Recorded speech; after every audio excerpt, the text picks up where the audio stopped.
नमस्कार मित्रों, कथा अमृत पर आप सभी का स्वागत है। आज हम आपको दिल्ली के एक रहस्यमय मंदिर और हनुमान जी के चमत्कार से जुड़ी एक सच्ची घटना सुनाएंगे। ये घटना करीब 95 साल पहले की है। राजस्थान के अलवर जिले में एक तहसीलदार रहता था। तहसीलदार और उसकी पत्नी बड़े ही अच्छे स्वभाव के थे, लेकिन उनके यहाँ कोई संतान नहीं थी, जिसके कारण दोनों बहुत निराश रहने लगे थे। एक दिन तहसीलदार अपने घर के आसपास ही घूम रहा था। तभी उसने एक भेड़ चराने वाले को जंगल की ओर जाते हुए देखा। तहसीलदार ने वहां जाकर उसे रोका और बताया कि यहाँ भेड़ बकरियां चराना मना है। थोड़ी देर बाद दोनों वहीं बैठकर बातें करने लगे।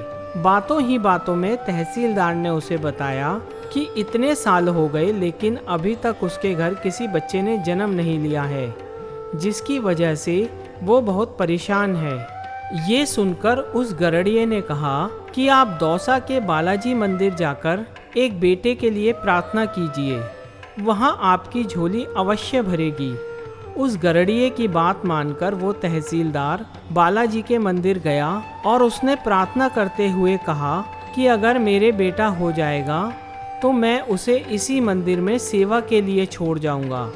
इस बात का जिक्र उसने कभी अपनी पत्नी से भी नहीं किया।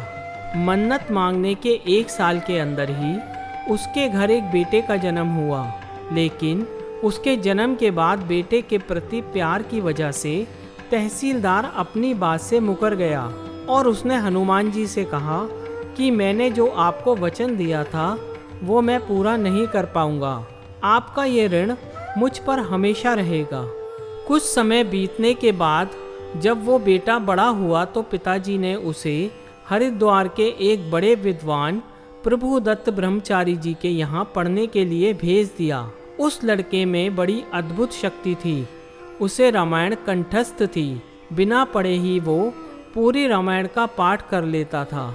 उसे देखकर लोग आश्चर्य में पड़ जाते।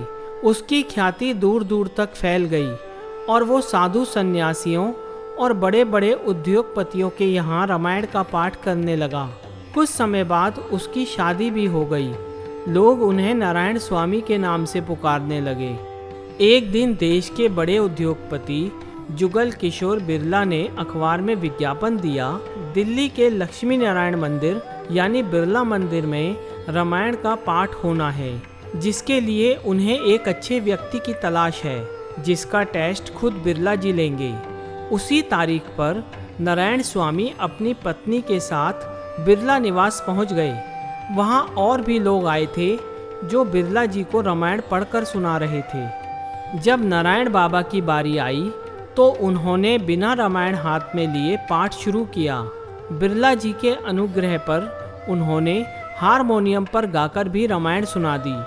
नारायण बाबा को ऐसा गाता देख बिरला जी बड़े खुश हुए और उनकी नौकरी पक्की कर दी। उस सस्ते ज़माने में 350 रुपये की पगार, रहने के लिए बिरला मंदिर में एक कमरा और इस्तेमाल के लिए एक कार भी नारायण बाबा को दे दी गई। जीवन बेहद सुकून भरा हो गया। बिरला जी के एक गुरु थे नीम करौली बाबा।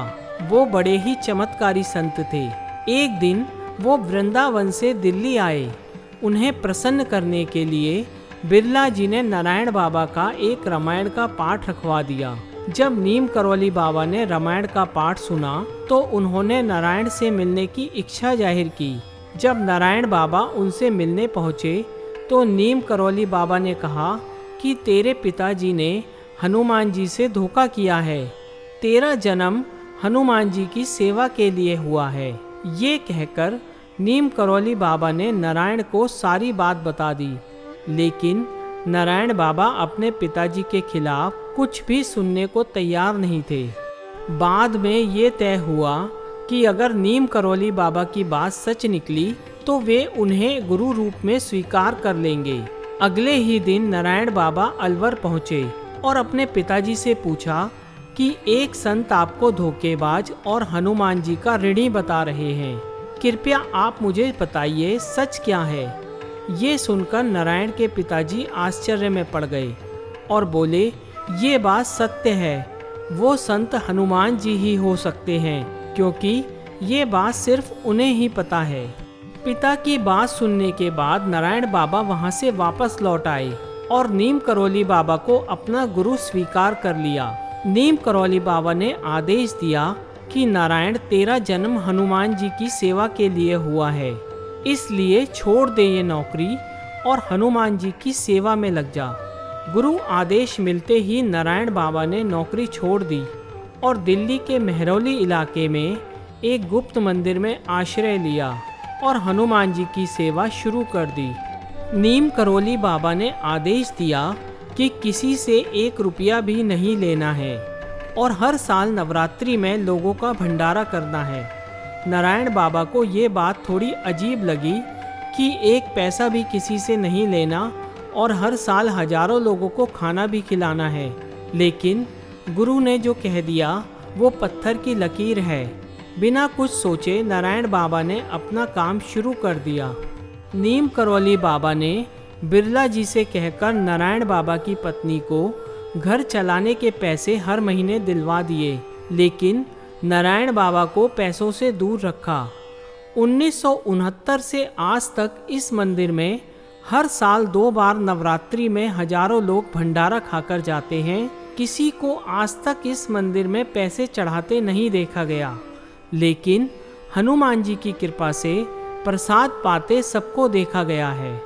ये मंदिर बाबा नीम करौली जी महाराज गुप्त मंदिर के नाम से दिल्ली के महरौली में स्थित है। नारायण बाबा आज 94 साल के हो गए हैं, लेकिन गुरु सेवा में आज भी लगे हैं और चाहते हैं कि कम ही लोग उनसे मिलने आएं। दिल्ली में घटने वाली ये एक रहस्यमयी और चमत्कारी घटना है। दोस्तों, आपको ये वीडियो अच्छी लगी हो तो इसे लाइक करें और ज़्यादा से ज़्यादा शेयर करें। साथ ही ऐसे और भी आध्यात्मिक वीडियो के लिए हमारे YouTube चैनल कथा अमृत को सब्सक्राइब करें। धन्यवाद।